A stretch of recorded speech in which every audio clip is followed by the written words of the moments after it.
Hello मित्रांनो, मी Satyam sir आपल्या सगळ्यांचं स्वागत करतो मुकेश सर चॅनलवरती. तर चला, लास्ट लेक्चरमध्ये आपण equation of waves then resultant amplitude याच्याबद्दल डिस्कशन केलं होतं. या लेक्चरमध्ये आपण पुढच्या टॉपिकवर जाण्याआधी त्याचे न्यूमरिकल सॉल्व्ह करणार आहोत, कारण की नुसती थिअरी आणि डेरिव्हेशन्स करून चालणार नाहीये. आपल्याला न्यूमरिकल्स त्याच्यावरचे क्वेश्चन्स कसे येतात काय हे सगळं आपल्याला बघायचं आहे. ठीक आहे, तर चला पुढे जाऊयात आपण. पेन कुठे गेला रे?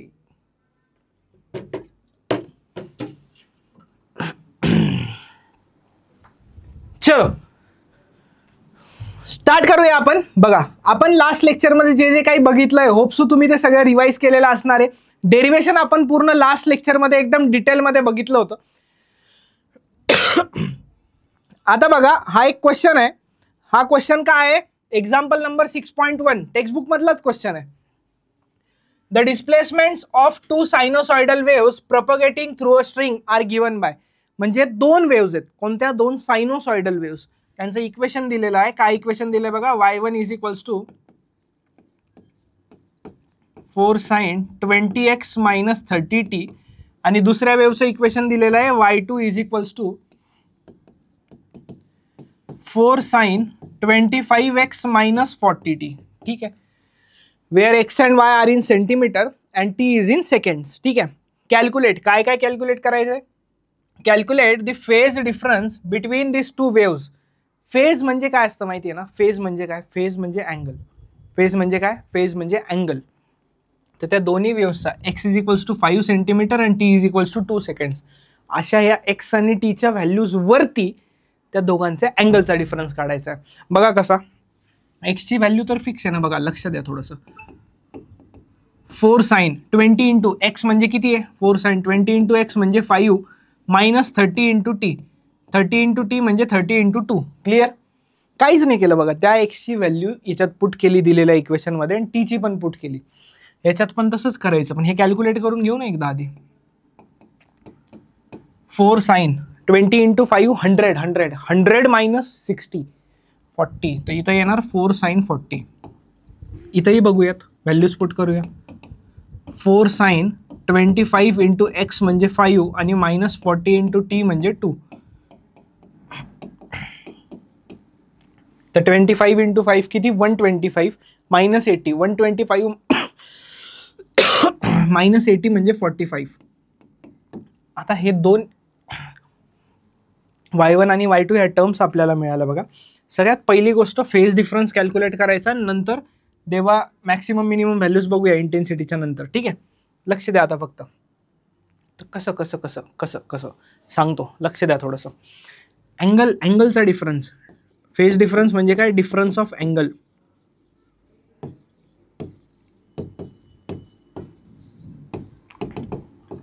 अँगलचा डिफरन्स किती आहे? सिंपल आहे.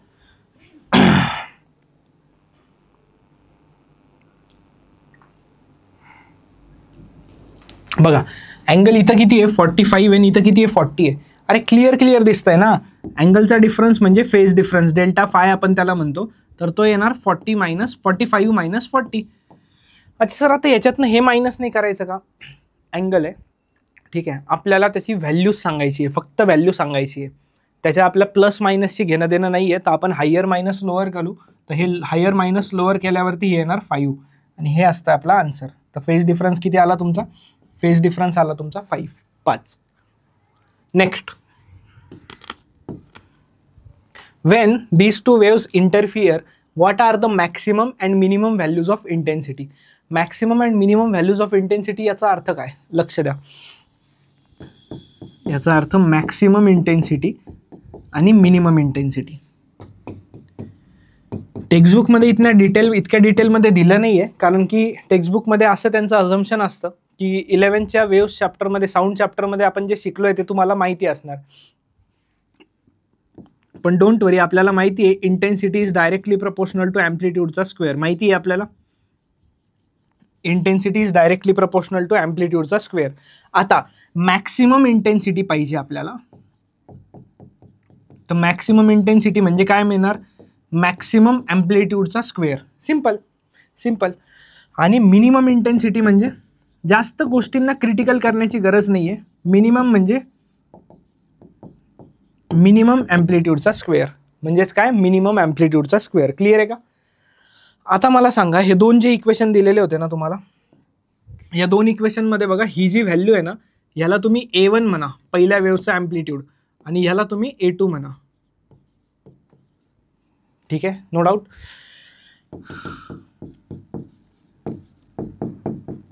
ए मॅक्स म्हणजे असतं बाळांनो A1 प्लस A2चा स्क्वेअर. मॅक्सिमम कधी येतं बघितलं होतं ना लास्ट लेक्चरमध्ये, when this waves interfere in phase असतं तेव्हा, इन फेज असतं तेव्हा. आणि मिनिमम कधी येतं, मिनिमम येतं A1 मायनस A2च्या स्क्वेअरवरती. ठीक आहे, लक्ष असू द्या थोडंसं. A1 म्हणजे 4 आणि A2 म्हणजे पण 4. 4 प्लस 4 8 आणि 8चा स्क्वेअर किती येणार बाळांनो, 64. तर मॅक्सिमम इंटेन्सिटीची व्हॅल्यू किती, 64. आणि सिम्पल इथं किती येणार, 4 मायनस 4चा स्क्वेअर. 4 मायनस 4 म्हणजे 0. 0चा स्क्वेअर किती असणार, 0चा स्क्वेअर 0 असणार. संपला विषय. 64 आणि 0. अरे दॅट्स इट, संपला क्वेश्चन. काय राहिलं याच्यात आता? सिम्पल असतात, जास्त डिफिकल्ट नसतात क्वेश्चन. कळालं का? चला, काही सीईटीचे पण क्वेश्चन आहे, सीईटीचे पण क्वेश्चन आहे, नीट एकदम लक्ष देऊन बघा. आता क्वेश्चनमध्ये काही प्रॅक्टिकल नाही करता येत आपल्याला, पण आपण पुढे एक जबरदस्त ॲनिमेशन तुमच्यासाठी आणलंय मी. ठीक आहे. A progressive wave travels on a stretch string. A particle on the string takes 4 ms. ms म्हणजे काय, ms दोन्ही नाही हा, ms म्हणजे millisecond, to move from its mean position to one of its extreme position. ठीक आहे. The distance between two consecutive points on the string which are at their mean position. The distance between two consecutive points on the string which are at their mean position is 2 centimeter. Diagram काढून दाखवतो, don't worry. Find the frequency, wavelength, speed of the wave. दिलेलं काय काय, दिलेलं काय काय, हे 4 millisecond म्हणजे आहे काय, 4 मिलीसेकंड म्हणजे आहे काय, टाइम पिरियड. टाइम पिरियड बरोबर. पण वेव्ह ड्रॉ करतोय.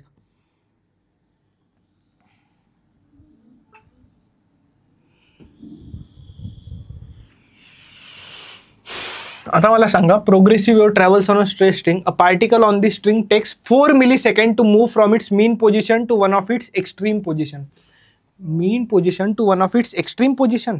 कुठून कुठपर्यंत, कुठून कुठपर्यंत बघा.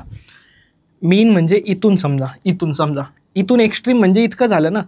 अरे बाबा, इतक्यासाठी तो टाईम म्हणतो, हे इतक्यासाठी तो टाईम किती म्हणतोय, 4 मिलीसेकंड.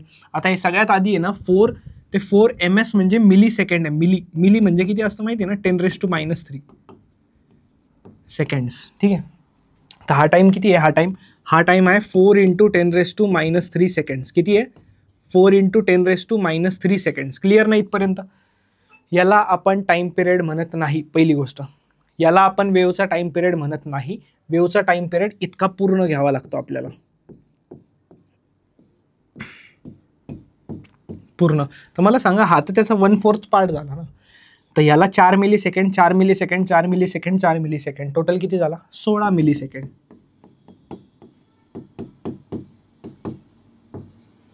तर हे आलं तुमचं टाइम पिरियड. काय आलं हे तुमचं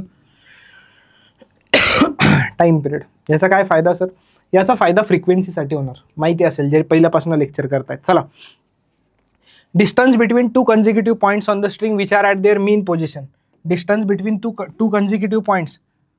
डिस्टन्स बिटवीन 2 consecutive पॉइंट्स म्हणजे या पॉईंटमधलं आणि या पॉईंटमधलं डिस्टन्स म्हणताय. किती म्हटले रे, किती 2 सेंटीमीटर. अरे यार, याला वेवलेंथ म्हणतो रे आपण, याला लॅम्बडा म्हणतो आपण. मला सांगा, हे 2 येतं, हे पण किती असणार? अरे 2च असणार ना. तर लॅम्बडा किती येणार तुमचा, 2 + 2 4 सेंटीमीटर.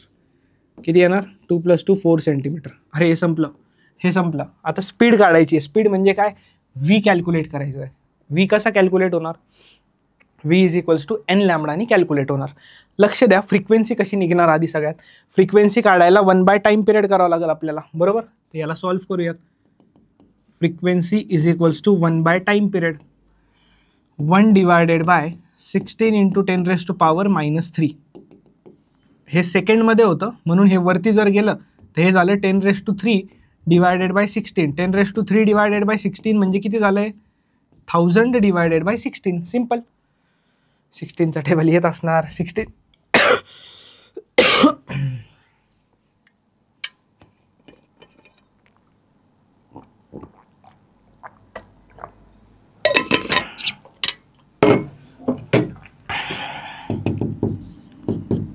16 1 16 16 6 जा 96 4 उरलेत 40 झाले 16 2 जा आता काहीच नाही उरलं 0 द्यावं लागेल 8 5 5 जा 62.5 हर्ट्ज फ्रिक्वेन्सी झालं ना. फ्रिक्वेन्सी आली. वेवलेंथ आपण ओरली कॅल्क्युलेट केली. आता राहिली गोष्ट स्पीडची. आता राहिली गोष्ट कोणाची? स्पीडची गोष्ट राहिली. तर स्पीडच्या गोष्टीला आपण बघूया. स्पीड म्हणजे v इज इक्वल्स टू असतं n लॅम्बडा. होय होय होय होय होय. तर v is equals to n किती आहे? 62.5 इंटू लॅम्बडा किती घेणार? लॅम्बडा कुठे गेला? हा 4. पण तो 4 सेंटीमीटर आहे. तर इंटू 10 त्याला काय करावं लागेल? -2 करावं लागेल मीटरसाठी. करा याला कॅल्क्युलेट. 5 4 जा 20 पॉईंट 4 2 जा 8 8 8 + 2 10 1 25 इंटू 10⁻⁻². आता v इज इक्वल्स टू किती मिळालं मग तुम्हाला? 2.5 मीटर पर सेकंड. संपला विषय. Centimetre 2.5 metre per second. Clear आहे का इथपर्यंत? कळालं इथपर्यंत तुम्हाला? चला. हा CETचा क्वेश्चन. CET 2022चा क्वेश्चन. हाच क्वेश्चन लक्षात ठेवा. हाच क्वेश्चन JEE मध्ये पण आलेला आहे. PYQ मध्ये म्हणजे JEEचे क्वेश्चन येतात. नीटचं पण आलेला आहे. म्हणजे दोन्ही एक्झाम मध्ये आलेला आहे आणि तो क्वेश्चन CETने विचारलाय. असंच काहीसं चालू आहे. ठीक आहे. बघा. 2 waves are superimposed whose ratio of intensities. 2 waves आहेत त्यांच्या रेशो ऑफ इंटेन्सिटीज किती दिलाय? I1/I2 is equals to 9/1. ठीक आहे. The ratio of maximum and minimum intensity. लक्ष ठेवा बुकमध्ये इतक्या डिटेलमध्ये नाही गेलेलं आहे पण आपण जाऊयात.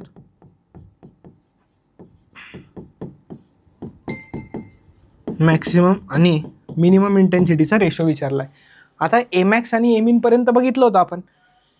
मॅक्सिमम ॲम्प्लिट्यूड आणि मिनिमम ॲम्प्लिट्यूड बघितलं होतं आपण. आता मॅक्सिमम इंटेन्सिटी आणि मिनिमम इंटेन्सिटी बघायचं बाकी आहे. बघा तुम्हाला इकडं थोडंसं ना मी बॅकग्राऊंड देतो. त्याचा बॅकग्राऊंड देतो की कसं काय येतात ते फॉर्म्युले आणि मग आपण डायरेक्ट सॉल्व्ह करू. 2 स्टेपचाच असतो क्वेश्चन. कॉन्सेप्ट आधी समजणं गरजेचं आहे. एमॅक्स म्हणजे काय असतं? A1 + A2. ही गोष्ट आहे का लक्षात? I प्रपोर्शनल टू A² असतं आणि जर A असलं तर √I लिहावं लागतं. बघितलं आहे का हे आपण? आणि सांगितलंही होतं का मी हे तुम्हाला? बरोबर आहे. सांगितलंही होतं मी हे तुम्हाला. आता बघा A max जिथं आलाय ना फक्त A आला तर रूट ठेवायचं. तर A maxच्या जागी I max ठेवावं लागणार. A1च्या जागी √I1. लक्ष द्या खूप सिंपल आहे. बुक्समध्ये खूप क्रिटिकल केलंय या गोष्टींना. डोंट वरी आपण ट्रिक्सनी जाऊयात. आपल्याला फक्त I max पाहिजे तर स्क्वेअरिंग करावं लागेल. स्क्वेअरिंग केल्यानंतर हे रूट निघत नसतं रे बाबड्या. स्क्वेअरिंग केल्यानंतर हे रूट निघत नसतं. ठीक आहे. हे झालं तुमचा I max चा फॉर्म्युला. असाच I min चा पण फॉर्म्युला येणार. कसा येणार? A min is equals to काय असतं? मिनिमम A1 - A2 असतं. तर A मिनिममच्या जागी काय पुट करणार आपण? √I minimum. A1च्या जागी √I1 - √I2. तर सिमिलरली I मिनिममचं आहे. स्क्वेअरिंग करा दोन्ही साईडला. √I1 - √I2 चा होल स्क्वेअर. झालं. कसं आलं ते कळालं का? रटण्याची गरज नाहीये. ठीक आहे. रट्टा मारण्यासाठी इथं आलेलो नाही आपण. कॉन्सेप्ट शिकण्यासाठी आलोय. बस संपला ना विषय.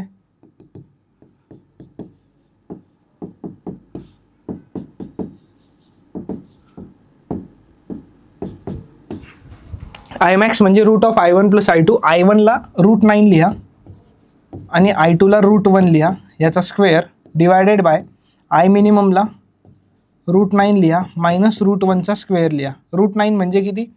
3 + 1 चा स्क्वेअर डिवायडेड बाय इकडं किती? 3 - 1 चा स्क्वेअर. सिम्पल. 3 + 1 4 4 चा स्क्वेअर 16 आणि हे 4. तर तुमचा आन्सर येणार 4/1. 4/1 म्हणजे डी ऑप्शन. थोडीशी तब्येत खराब आहे. ठीक आहे.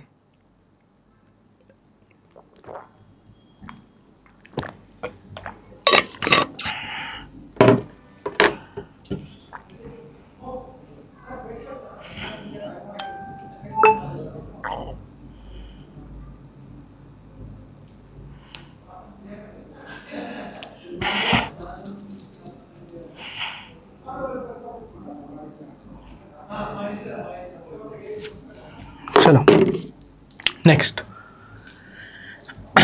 बघा, लक्ष द्या, सिंपल क्वेश्चन आहे.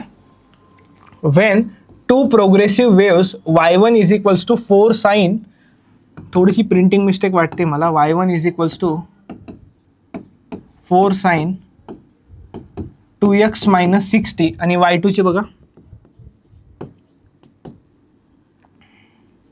काहीच नाही ना तिथं, काहीच नाही म्हणजे 1 लिहावं लागेल, काहीच नाही म्हणजे 1, आणि तिथं 2 पाय झालंय तर ते 2x असणार आहे. ठीक आहे, ते 2x असणार आहे. हां ठीक आहे. आज superimpose the amplitude of the resultant waves. Resultant वेव्हचा एम्प्लिट्यूड किती? सगळ्यात आधी मला सांगा, याला जर कम्पेअर केलं, कुणासोबत कम्पेअर करायचं आहे? दोघांना पण कम्पेअर करा. y is equals to a sine kx minus omega t plus phi सोबत जर कम्पेअर केलं तर मला सांगा, हे वेव्ह जी आहे तर a1 ची व्हॅल्यू किती मिळणार? 4 मिळणार, आणि a2 ची व्हॅल्यू किती मिळणार? a2 ची व्हॅल्यू किती मिळणार? 1. a1 ची 4 आणि a2 ची किती मिळणार? 1. क्लिअर? क्लिअर. आता बघा,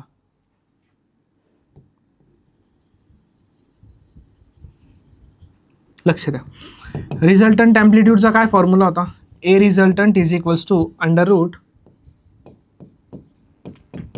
a1 square plus a2 square plus 2a1 a2 into cos of delta phi. ठीक आहे, क्लिअर इथपर्यंत? आता बघा, a1 a2 किती घेणार बाळांनो? a1 ला किती? 4 घेणार, a2 ला किती घेणार? 1 घेणार, प्लस 2 इंटू 4 इंटू a2 ला 1 घेणार, cos delta phi. Cos delta five म्हणजे फेज डिफरन्स. आता बघा, फेज डिफरन्स जेव्हा पण आपण कॅल्क्युलेट करतो ना, तर सिंपल आहे, इथं पण साईन आहे, इथं पण साईन आहे, आणि हे जे टर्म आहे याच्यातनं ही मायनस करा, तर जे उरतंय तो तुमचा फेज डिफरन्स असतो.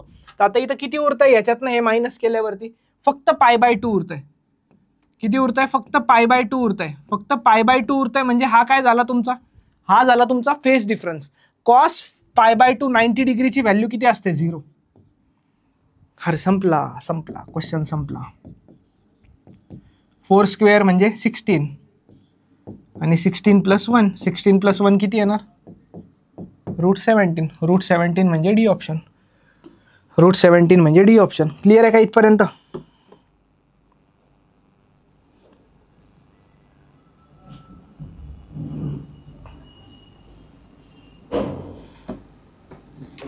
क्लिअर? क्लिअर.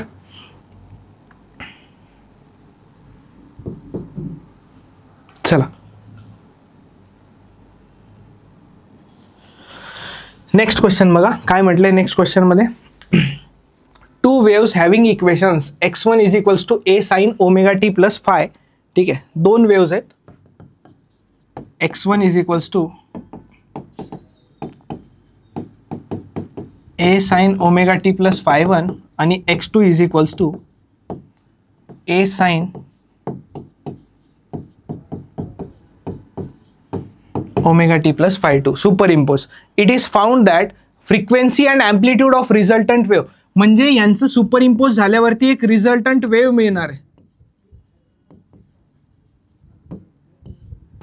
रिझल्टंट वेव्ह मिळणार आहे. तर रिझल्टंट वेव्हचं एम्प्लिट्यूड यांच्या एम्प्लिट्यूडच्या बरोबर आहे. याचा एम्प्लिट्यूड किती आहे?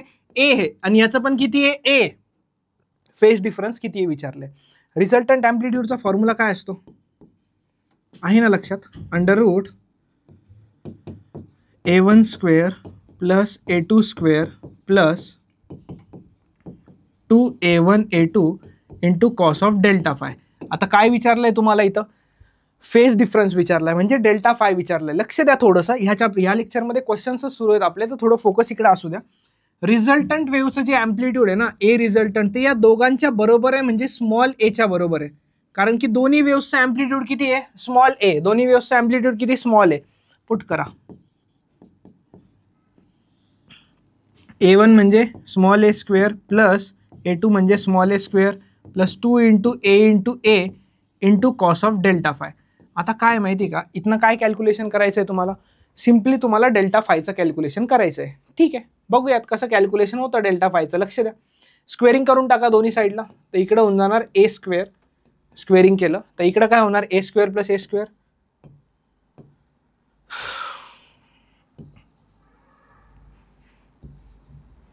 काय होतं यार हे?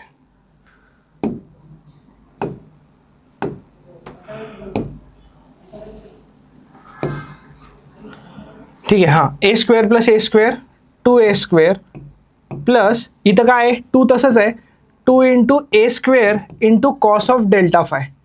ठीक आहे, इथपर्यंत तर काहीच डाऊट नाही तुम्हाला. ठीक आहे, आता बघा इकडे ए स्क्वेअर आहे, इकडनं 2a स्क्वेअर कॉमन घेतलं तर आतमध्ये काय राहिलं 1 प्लस कॉस डेल्टा फाय. आपल्याला हाच डेल्टा फाय पाहिजे तर ए स्क्वेअर कॅन्सल, हे 1 तसंच ठेवा, 2 इकडं आणा, 1/2 is equals to 1 plus cos of delta phi. Cos of delta phi is equals to किती 1/2 तसंच ठेवा, हे 1 इकडे घेऊन या -1 आणि 1/2 -1 किती -1/2. ठीक आहे, आता बघा तर delta phi is equals to काय येतं कॉस इनवर्स ऑफ, अच्छा मायनस राहिलं,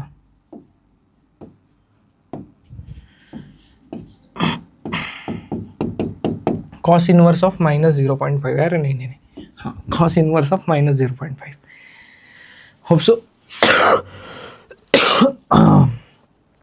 होप्सो तुम्हाला कळालं असणार आहे. ठीक आहे, यात तुम्हाला काहीच डाऊट नसणार आहे होप्सो. आपण काय करू, स्टँडिंग व्ह्यूज नेक्स्ट लेक्चरला सुरू करू. ठीक आहे, स्टँडिंग वेव्स नेक्स्ट लेक्चरला सुरू करू.